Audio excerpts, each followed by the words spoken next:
মন্দিরে যাচ্ছিস? উফ, ঠিক বেরোবার সময় পিছু ডাকে। হ্যাঁ যাচ্ছি। কেন? আমিও যাব।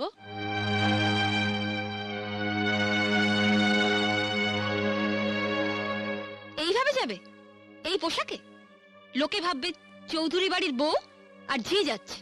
মানে আমার এই শাড়িটার দাম 2000 টাকা, আর তুমি এরকম একটা সস্তার শাড়ি পরে মন্দিরে যাবে, তাও আবার আমার সাথে? তোমার মান সম্মান না থাকতে পারে, কিন্তু আমার আছে। ও এই কথা।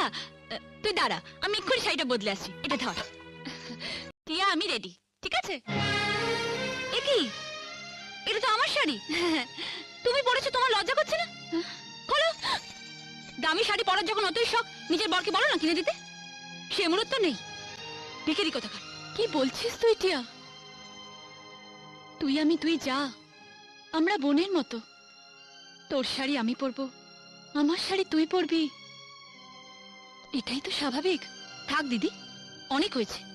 আবার না বলে বসো তোমার বরকে আমি রাখবো, আমার বরকে তুমি রাখবে, সেটাও স্বাভাবিক। টিয়া, কি আবার চোখ রাঙানো?